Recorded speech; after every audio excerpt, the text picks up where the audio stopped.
fill the appointed round of office. Thou didst not come to choose out what places are most pleasant, but rather to return to that wherein thou wast born, and where thou wert appointed to be a citizen.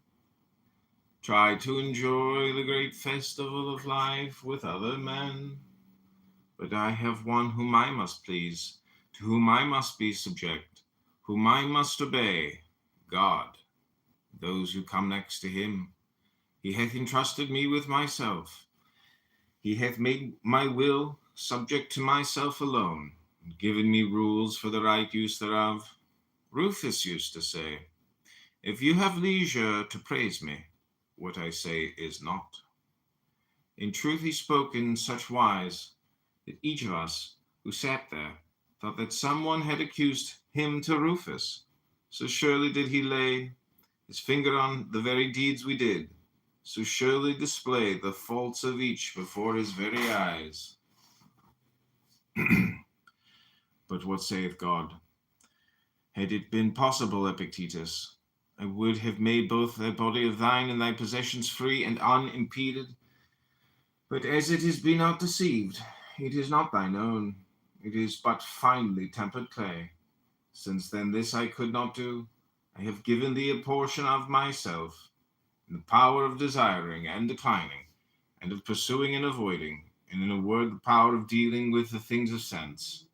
And if thou neglect not this, but place all that thou hast therein, thou shalt never be let or hindered, thou shalt never lament, thou shalt not blame or flatter any. What then? Seemeth this to thee a little thing? God forbid. Be content then therewith. And so I pray the gods.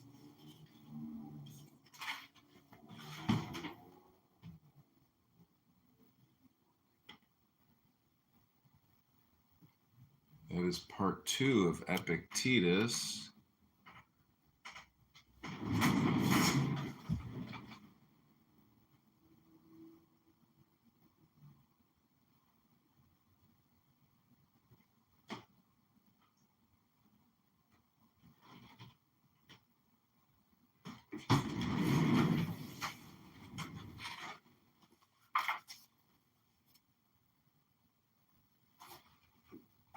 Okay, here's part 3.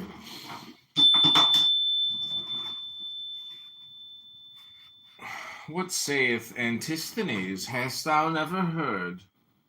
It is a kingly thing, Osiris, to do well and to be evil spoken of. Aye, but to debase myself thus were unworthy of me.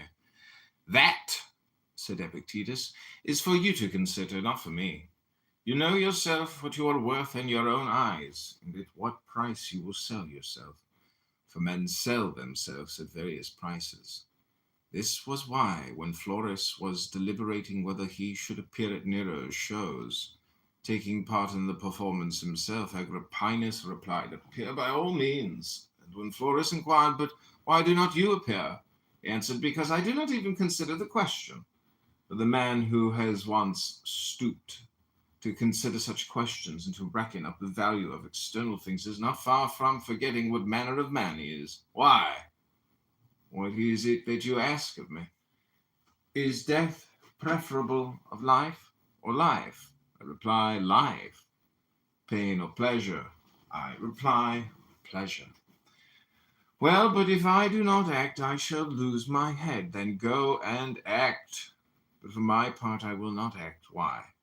Because you think yourself but one among the many threads which make up the texture of the doublet. You should aim at being like men in general, just as your thread has no ambition either to be anything distinguished compared with the other threads. But I desire to be the purple, that small and shining part which makes the rest seem fair and beautiful. Why then do you bid me become even as the multitude? Then were I no longer the purple. If a man could be thoroughly penetrated, as he ought, with this thought that we are all in an especial manner sprung from God, and that God is the Father of all men as well as of gods, full surely he would never conceive aught ignoble or base of himself.